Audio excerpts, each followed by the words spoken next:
go. Hello, everyone, and welcome back to another episode of Ask Anything presented by Moser Consulting. I'm your host, Angel Leon, Moser's Director of Personnel. We're glad that you're with us for this episode of Ask Anything because today we're going to be discussing AI in education with one of our own, Ari Moreland. Today, we're diving into a topic that's reshaping classrooms across the country, artificial intelligence in education. From the White House new challenge encouraging schools and organizations to embrace AI to Indiana's updated graduation requirements that now emphasize STEM skills, it's clear that AI isn't just a future trend, it's really happening now. We'll also look at how tech giants like Google are stepping into the space with tools like NotebookLM, AI-powered features in Google Classroom, and new capabilities coming straight to Chromebooks. But with all of this excitement comes some tough questions. Is AI truly enhancing education, or is it taken away from the learning process? How do we draw the line between AI as a helpful study partner and AI as a shortcut? Let's unpack what's happening, what it means for students, parents like myself, and teachers, and where AI could take education next. Let's go ahead and welcome our guest, Ari Moreland. Ari, welcome back to Ask Anything. How are you? I'm well, thank you. Good morning. This is a topic, as I said, it's really touching a lot of lives across the educational spectrum, because as I said, I mean, even as somebody as me, who's a father, who's got a college student, I've got a middle school student as well, and I've got one that's ready to get to kindergarten next year. It's sort of scaring the bejesus out of me.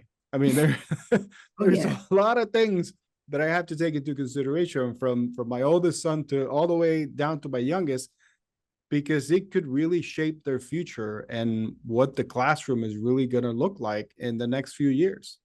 Yeah, for sure. And I'll definitely say that in my time when I was a teacher, one of the things that I think is most misunderstood about AI in education is that our current form of it is a more advanced form of what we've had for a really long time. So when I was last in the classroom as a full-time teacher, it was 3 years ago. And in that time, we, for the first time, got one-to-one technology. And during the pandemic, this is something that a lot of schools experienced, where originally things were really analog. And with the need for students to be physically in the classroom, we got a huge infusion of technology.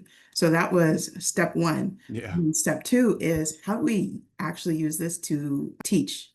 How do we make sure the technology isn't distracting and kids are actually learning? So that was step two. And now where we're at, step three, is a very powerful, very multi-purpose tool to do the work, unfortunately, but also to help the learning stick. All that to say, what we have right now is, when it comes to like ChatGPT, for example, or Copilot is another one, embedded into Teams for, Microsoft organizations and students. That is basically more of like a general intelligence AI. But what we've had for a long time is the kind of AI that gives suggestions, creates algorithms, summarizes things, the Grammarly suggestions on how to make sure that your grammar is correct. Those were all forms of AI previously, and translator apps too is another good example. But what we have right now is the general intelligence, where you can kind of ask anything, and then also the general, where it will try to answer anything, even when it doesn't necessarily know. So previously, things were more specific and were more really good tools for one purpose. And now, since it's getting more multi-purpose and more general, that's where we're really starting to see students kind of like rely on it too much instead of using it when they need an answer for one particular thing, or they need something summarized or things like that. So that's kind of the trend that I've seen from the classroom to now, the strength and the quick advancement of the AI tools that we have available to us. Let's go into the topic at hand really from a macro level, and then we're going to go down to the micro from the description that I made at the beginning. So the White House and the First Lady specifically recently launched initiatives around AI in education. What does this federal push actually mean for schools, teachers, and students in practice?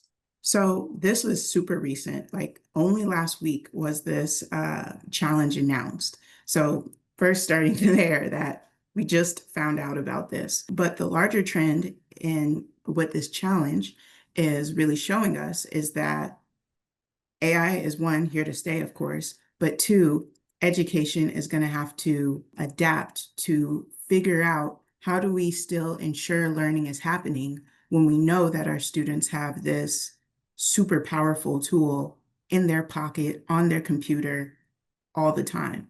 So, talking specifically about the challenge, it has thousands of dollars of prize money. It has a trip to the White House is another thing, another one of the prizes. And this is available for students all the way from elementary to high school.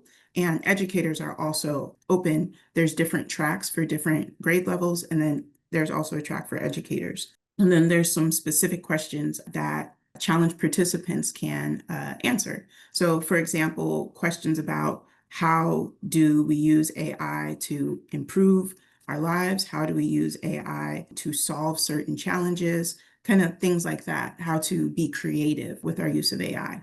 So, what does this mean on the classroom level for our teachers, for our students?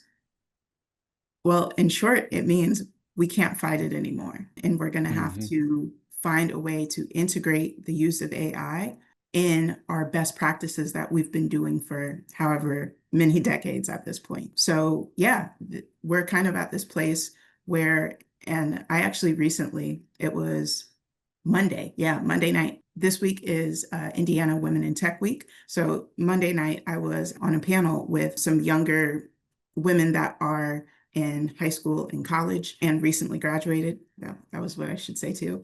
And asking them about, okay, so how has AI influenced you? Being that I never touched this stuff myself until after I graduated, until after I'd already been a teacher. And one of the things that really stuck out to me is that they said, one year it was absolutely banned, and the next we're encouraged to use it. And I think that was the most illustrative way to kind of think of AI in education. At one point, fully banned, and now we have to figure out how to use it the right way.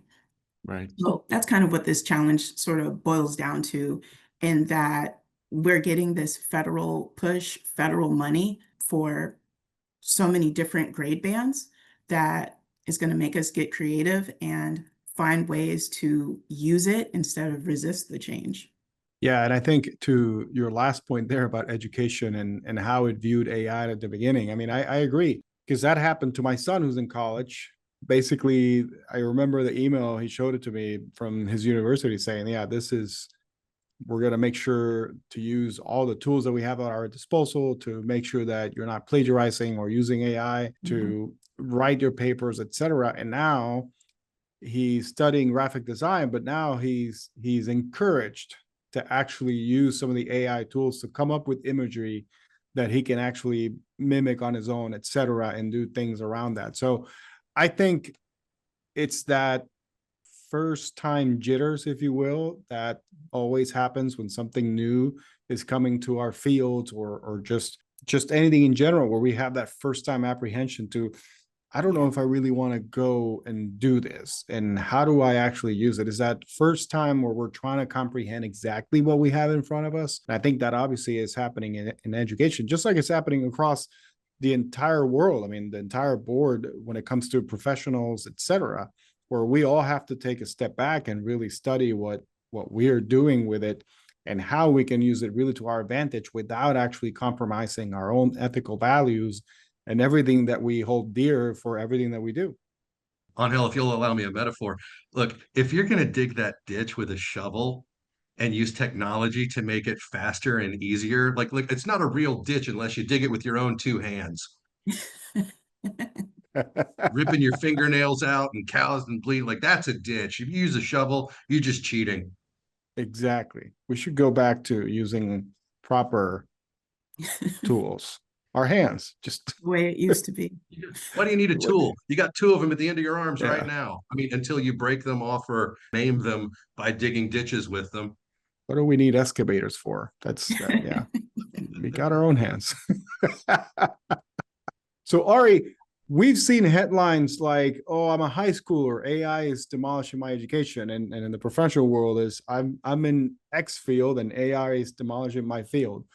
Do you think AI tools risk undermining learning, or can they be structured in a way that strengthens student engagement and outcomes? Short answer, absolutely, it can undermine learning. And we've seen that, right? We've seen students that will take the entire prompt, the entire question, throw it in ChatGPT and copy and paste the entire answer, not do a single thought. It's very easy to undermine your education when you have your AI tools at your disposal. Super easy. But at the same time, that's what calculators were supposed to do. Calculators were too easy. We're undermining education. Translator apps were too easy, undermining your education. So we've previously had tools that could do that because we've always had students that would rather not. And so that's kind of how I would start there, that we've always had things that can help you not do the work. And AI is just the most powerful tool we've ever seen to help you not do the work. It helps you cheat most effectively, and it's most believable, I would say, more believable than anything else before. But at the same time, it is incredibly powerful in making sure that our kids can actually learn stuff. Thinking about some specific examples like translator apps. I'll shout out Google real quick because I think this is so cool. Google Labs, they have the language labs, language learning labs. And so these are things where, yes, it's translating, but you can type in the language you want to know and what's the context, what's the situation you're in, and then it'll give you the translated words, but then it'll also give you some examples of how a conversation might sound, kind of what's the context you might need for this. What are some things you should watch out for, being that you're coming from English and maybe you're trying to translate to Spanish or Mandarin or some other language? What are some things you might struggle with from your original language to your target language? So it is able to support a kind of learning that is more comprehensive than just one-to-one like it used to be. So on the one hand, thinking about language classrooms, because that's one of the things I used to teach, it's really easy now for them to translate sentences as before, and it's more believable than it was before. But it also offers more opportunities for them to use it back and forth, for them to hear, target language flow, and for them to practice it with, your AI, your Gemini, your ChatGPT, as opposed to, they're too scared, they don't want to talk, and so they won't, and they'll avoid wherever they can. So that's just a specific example in the language classroom, but there's so many other ways that our varied AI tools can help with writing, can help with studying, flashcards, mini quizzes, helping to reword sections with language that is more familiar.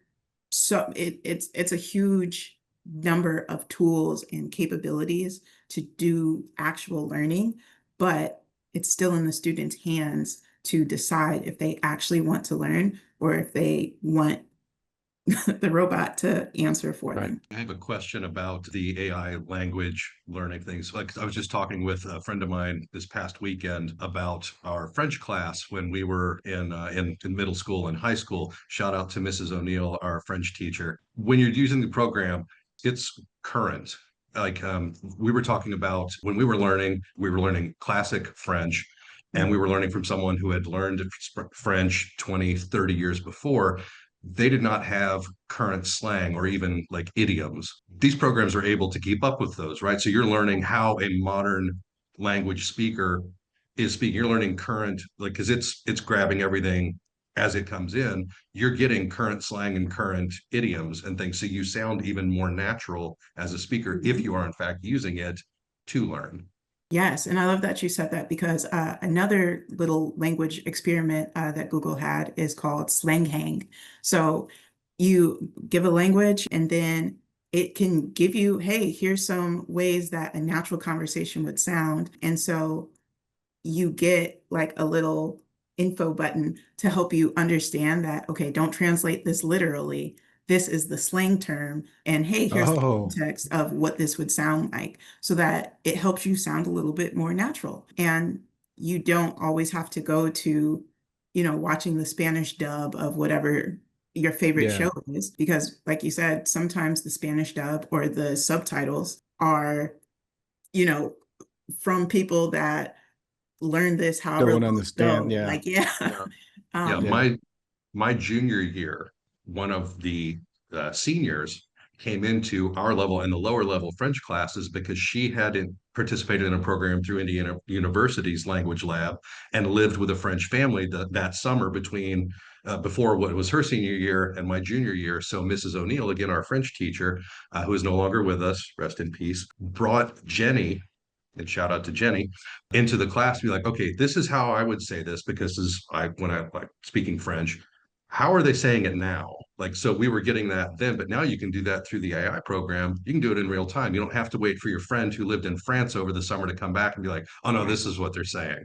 And one other point on that too, something else I really love is that there's a larger dialects available now too.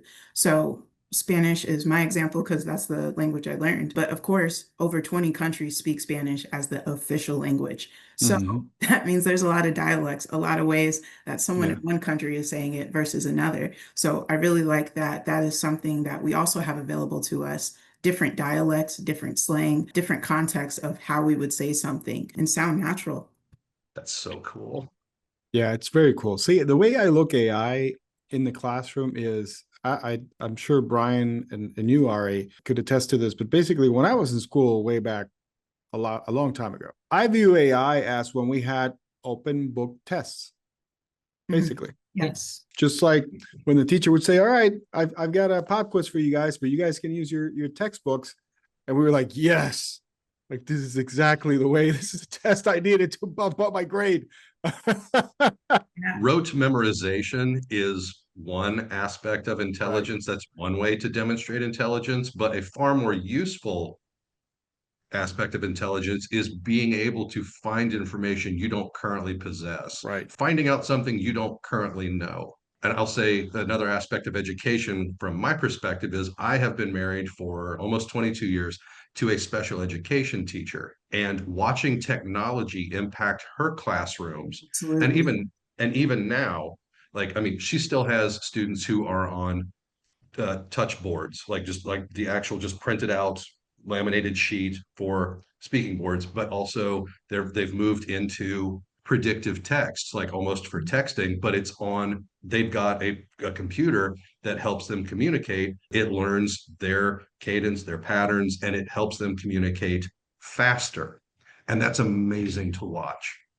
Yes, absolutely. And that's once again another aspect of AI. We have transcripts and closed captions way more available than we've ever seen before. I can compare Mhm. even to 5 years ago. Transcripts and closed captions are more available.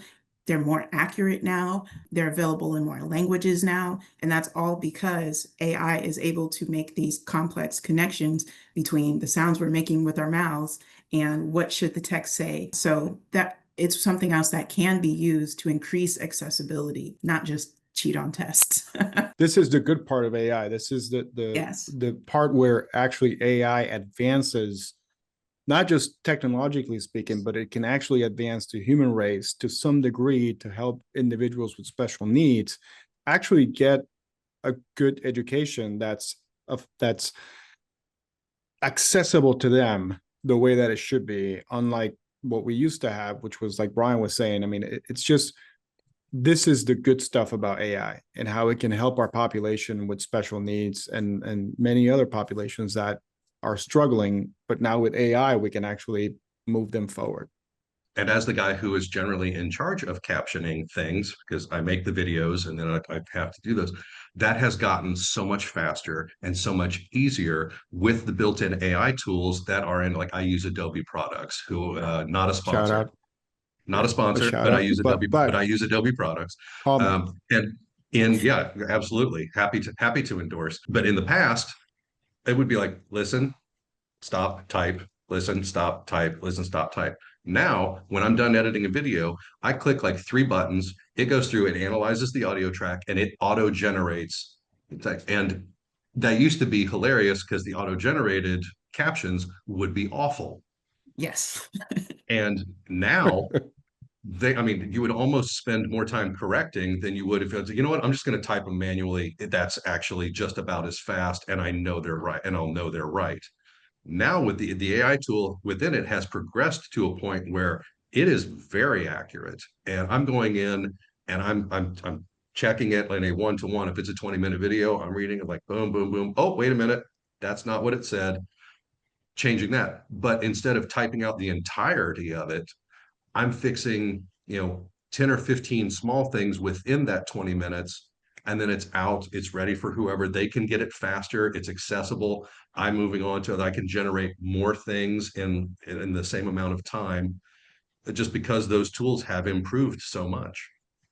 Absolutely. Yeah. And that also applies to, I taught English as a new language. So my English learners as well, yes, they need to read it, but sometimes they need to hear it, but it's not recorded. And so now with AI, they can very easily press play and boom, now they can listen and read at the same time. Now with AI, they can right click on a word and get it translated, or get a quick definition of it, or quickly get an image of what does this mean, so that they can have that mental image and, kind of build that background knowledge. So in so many ways, we can use this to make things more accessible and easier to understand for our students that might have exceptional needs or might be English learners. Right. So let's go back to Google for education here for a second. With tools like NotebookLM, AI enhanced Google Classroom, and Gemini on Chromebooks, how do you see Google shaping the classroom experience? Are these tools more of a supplement, or could they actually become central to instruction? So first, I will say a little disclaimer. I am a Google certified educator on level 1 and level 2. So shout out to Google again. Speaking of sponsorship, yeah. Shout out. And call us. Google for Education has been one of like the front runners when it comes to technology and education. So before any of the AI, Gemini, those things that we have, Google has been, the creator of the Chromebook, which is pretty much the #1 type of technology for especially our middle and secondary students across the country. And then next to that is Google Classroom, has been one of the main learning management systems for a lot of classrooms, both physical and virtual classrooms as well. So Google, just for education in general, has really done a lot to invest and make sure that they have a strong place in education. And then where we're at now with AI, also last week, kind of related to the AI challenge that I mentioned earlier, on the federal level, they shouted out several companies that are investing, ultimately, when you add it up together, like over $1 billion in education, and specifically AI for education. And Google's one of those #1. So I would say that they are one of the strongest businesses for shaping education right now, and definitely plan to continue on that. And I think that they will eventually become more central to kind of what we know our average class life, education, school life to look like. And some schools are already there. Some schools are 100% Google schools, and some schools are still kind of split between Google and Microsoft. So I would say both of them are sort of like fighting for supremacy when it comes to what is the #1 education partner. But I think both of them are offering different tools for both our teachers and for our students to make education possible, especially when you look outside of the United States, the investments that they've made in making their computers and their software as well accessible to schools that maybe it's difficult for students to get to the physical building, and what they've invested in making sure that they have computers, making sure that they have, clouds, so that they can use Google Classroom, the Meet, Teams, as I mentioned earlier, videos, in order to still get their education. So we're going to see, definitely going to see how it plays out, but our tech tools are already central to education, especially even in just a normal example. Sometimes a student is sick, and instead of, oh, well, I wasn't there, so I guess when I come back, my teacher is going to have to stop and catch me up on everything. They can just open up their classroom website, go online and see, this is what we did today. Here's the quiz posted here. So you can, at home, while you're sick or not sick or healing, you can watch the video like everyone else did in person, and you can take your quiz like everyone else had done in person, and now you're not behind. So even just small things like that, Google in general, but a lot of our tech tools have allowed for students to not really have to miss so much class time and not get so far behind. Yeah, I think going back to the start of the pandemic, that was when technology in the classroom really sort of boomed. I mean, it always had boom, right? I mean, they always had some sort of platform that they were using online for kids to get on. I mean, I remember my son he was just starting kindergarten, and we were just getting acquainted to his level of structure and all that. So imagine being in the pandemic basically, and you're trying to figure out, wait, how does a 5-year-old in kindergarten go through school on an iPad? Sorry, Google. But basically, how do we instruct? How do we, as parents, we had to basically drop everything and make sure that they were connected, that they were following along with the videos. They had a couple, if I remember correctly, live instructional aspects, and then everything else, as you mentioned, was really on a platform. And then we had to make sure that everything was done through there. But it's remarkable where it's gone from back then to where it is now, 5 years later, the advancements that have been made for the classrooms. I mean, again, as I mentioned, that silly example I gave before about how AI now is like having an open text exam. Yeah.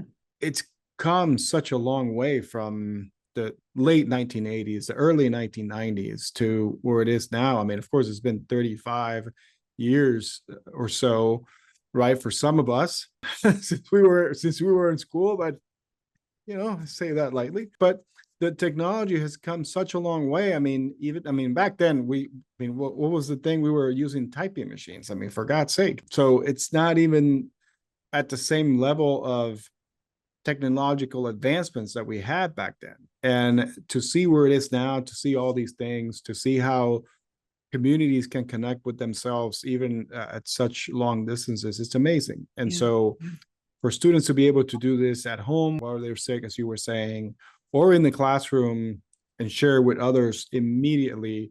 I mean, I was talking with my 11-year-old the other day because they had a group project where basically everything that they did was on their computer. And they were all working in a sort of like a Google Cloud document. They were all working at the same time. We're all doing, I mean, of course, these are things that we do professionally, but for an 11-year-old, it's like, what is this? Like, why am I seeing, Johnny's notes like right away? Why are they seeing my notes right away? Why are they seeing my drawing? Why are they seeing what I'm doing? And for you to explain that to them, it's like, oh, wow, you can actually do that? Like, that's so cool.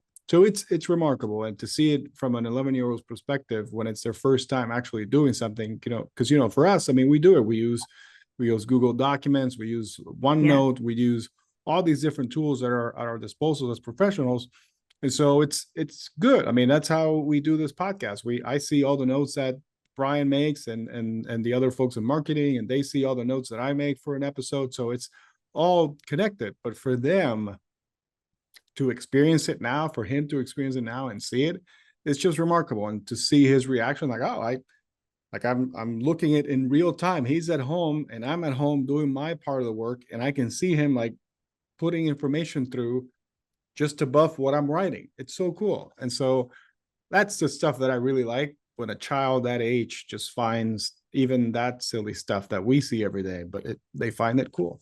Yeah, for sure. And the collaborative nature of so much of our tools. And we're really getting to that point where we're starting, and this, I'll talk about it some more later, but digital citizenship and digital literacy are skills that we're starting to really get to build with our students so that they can kind of understand, what is it to collaborate when you're not face to face? How do you use the technology to actually learn and to actually connect to others and get stuff done?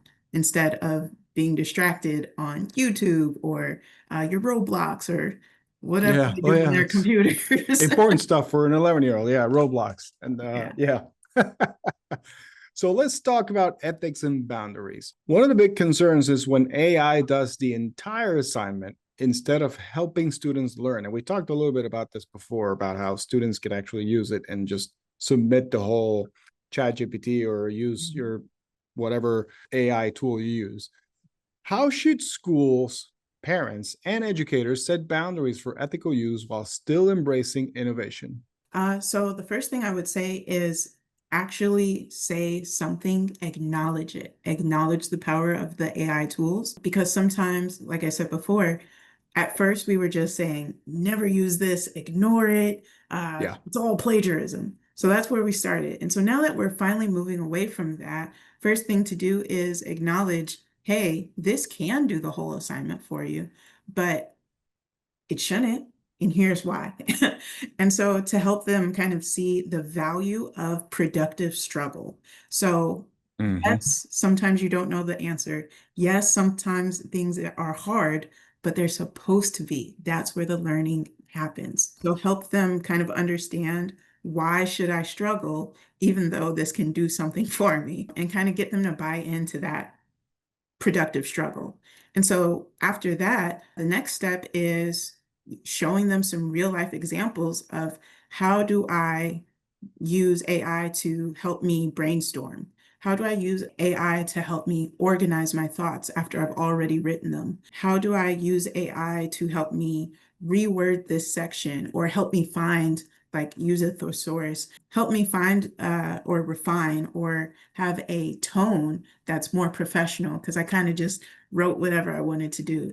So really look at some specific examples of, how do we use this thing, not just don't use it, and not just free for all, use it as much as possible. Help them see when is a good time and how to do it well. And then lastly, I would say, over on the flip side, going back to Google for Education, earlier this year, I think it was earlier in the summer, they released that they have some stronger restrictions now too.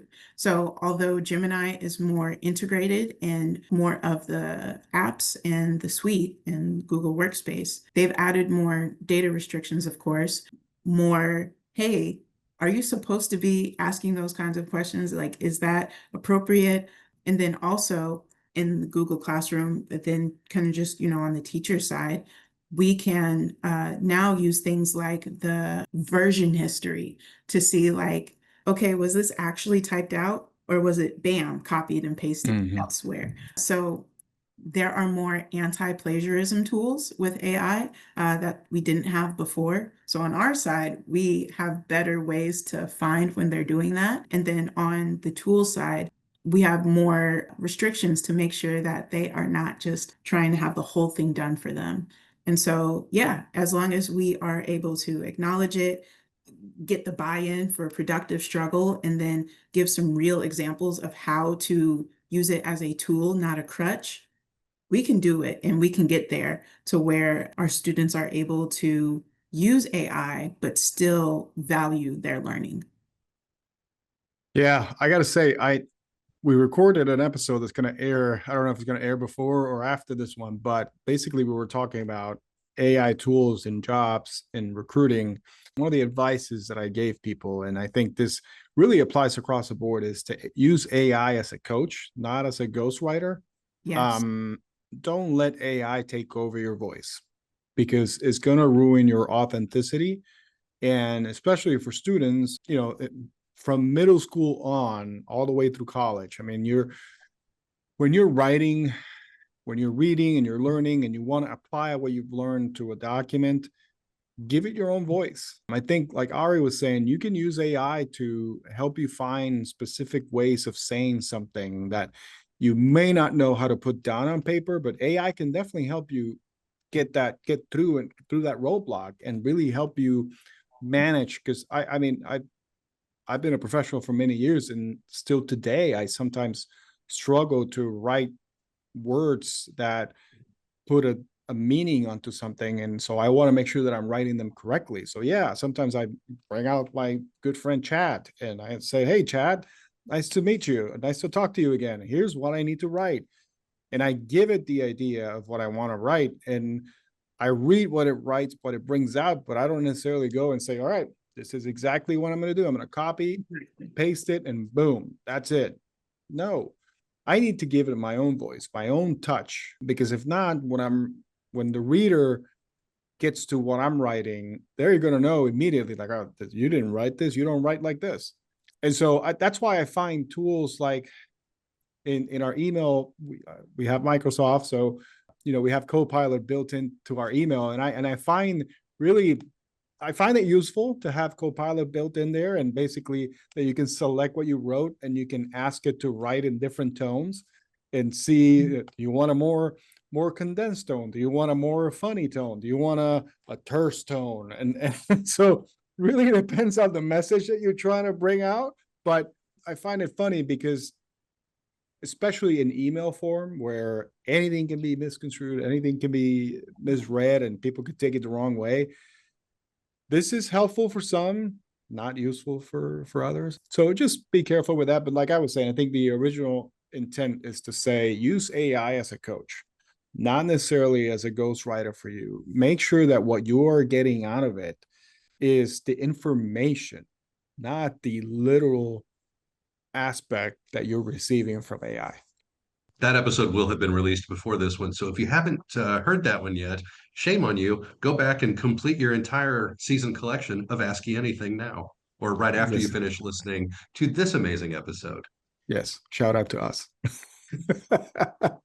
So before we go, let's talk locally, Ari, because Indiana's new graduation requirements now include STEM-focused credits.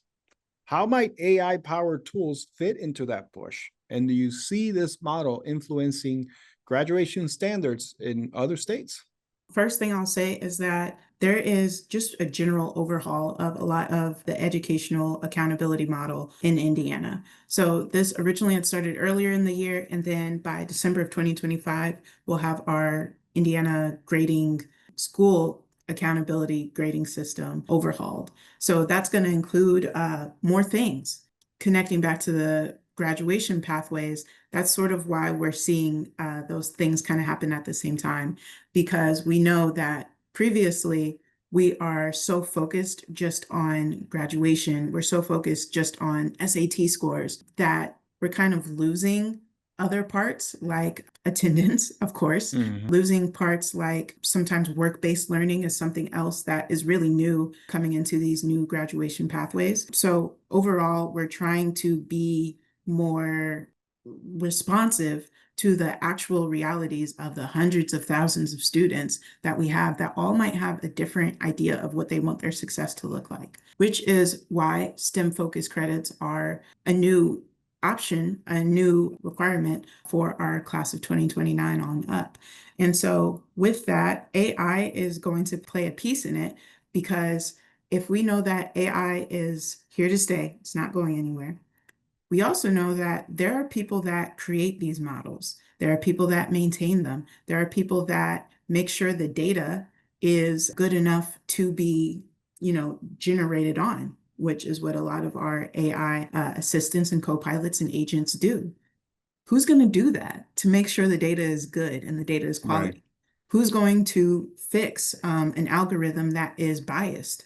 Who's going to make sure that the ethics are maintained and the data is private like it's supposed to be? It's going to be our students. And so the reason that I believe that those STEM-focused credits are going to be so important is because they can directly connect to what our future is going to look like, because a lot of what we have right now with AI came out, like I said, although I'm relatively young, all of this only came up to me after I'd already graduated college, after I had started my master's degree, after I'd already had a professional career. So although I'm glad and I'm happy to start to learn AI and really get up to speed on it, our current students that are in high school and middle school right now are going to be the people that shape what the next generation, what the next wave of AI is going to look like. I can't really imagine it. that starts with the STEM focus credits. That starts with our students that have this interest in technology, but also that starts with making sure that all students are connected to STEM and all students have that opportunity because, as we know, the field of tech, the field of STEM more generally, isn't as diverse as it could be. And when we add those requirements, that opens the door for students who probably wouldn't have previously felt comfortable trying to take a computer science class or an engineering class or advanced statistics. And that applies to myself as well. I always loved computers when I was a little kid, but looking at the classes, looking at who else is in robot club or taking the computer science classes, it didn't seem like it was for me. So I continued computer and tech and all and video games and all of that as a hobby. And I instead pursued education because that seemed like something that was for me, for people like me to do instead. And so that's kind of how I see it, that with these STEM focused credits, we're opening the door to make it an actual possibility to give the students that idea that they probably wouldn't have considered otherwise because it's a requirement. And with those different pathways that they have as well, there's one pathway that's more work-based, one pathway that's more general, another pathway that's more focused on post-secondary, college, and master's degrees and things like that. So with these multiple pathways, trying to be more open to the different futures that the students might have ahead of them. In all of those careers, in all of those futures, there will be some use of computers. There will be some use of emails, of typing. No matter whatever your job is that you choose, you'll have to at some point have those digital literacy skills. At some point, you'll have to be able to understand, how do I spot something that's AI generated? Things like that. So I think that we have this big opportunity ahead of us because, like I said, this doesn't even start until the class of 2029 upward. Some of these things aren't totally figured out just yet. We don't necessarily know what it's going to look like, but we're in the place where we get to decide what it looks like. We get to create it together. And I got to say, I mean, as someone who has students that are going to graduate in 2032 and 2039, I'm really excited for them because, as you mentioned, I can't wait to see how they view AI once they really have had a chance to work with it in school and learn from it, and how can they really apply it? Because nowadays, I feel like a lot of our youth see YouTube and they see the streaming and all these different things that they can stream online, and they see that as their North Stars. Oh yeah, I want to become a YouTuber. I want to do this. I want to become a game streamer on X channel or something. And I say that because I live it with my 11-year-old son, because he wants to become a YouTuber. He wants to do videos and stuff. And I'm all about it, but you got to look ahead. And obviously 10 years ago, maybe 15 years ago, nobody saw this being a vlogger and things like that as the next big thing, and we're seeing it now come of age. But are we missing something of what's going to happen within the next 5 to 10 years?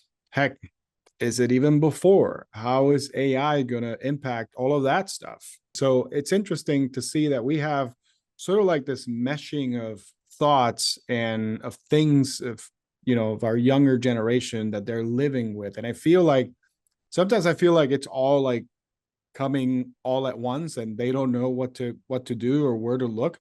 But at the same time, I'm trying to put myself in their shoes, in my son's shoes, and it's pretty exciting. Honestly, it's pretty exciting to see where the future is going, technologically speaking, and the things that they're going to be able to do. And I'm glad that they're doing this because I have 2 young boys that I want them to experience technology in different ways. I want them to get a hold of it and run with it because that's their future. Yeah. And I think that's a great example too. We don't really know what these things are going to look like. And I can speak for myself. 10 years ago, when I graduated high school, I didn't even know this field that I'm currently in existed. I didn't know how much it would take to be here because when I graduated high school, I'd never even heard these words put together. And so just in that one decade, the capabilities of data has exploded and the things we can do with data has exploded. And so looking forward to the next decade, I don't even know what it's going to look like, but what I can do is imagine it. What I can do is prepare myself by getting used to change. And that applies for our students as well. We don't really know what their future work life is going to look like, but what we can do is get them used to change, get them used to always learning, always growing, and always acquiring new skills and being curious. That's what I should say. Being curious about how are things changing and how can I understand the changing world around me. And with that, we'd like to thank Ari for joining us today on Ask Anything. This is a topic I feel like we could probably talk about for another hour or so, but you probably have some responsibility, so I wouldn't want to keep you. But we'll have you back, I'm sure, because again, this topic is ever changing. It's always moving along. So again, thank you, Ari, for taking the time to be with us today on Ask Anything, and we look forward to having you back. All right. Thanks for having me. Thank you for listening in to this week's edition of Ask Anything presented by Moser Consulting. We hope you enjoyed listening to Ari Moreland talk to us about AI in education. Be sure to join us next time as we dive even deeper with our resident experts and continue exploring what they're working on. Don't forget to share your ideas or topics with us through our social media. In the meantime, please remember to give us a rating and subscribe to our feed wherever you get your podcasts. Until then, so long, everybody.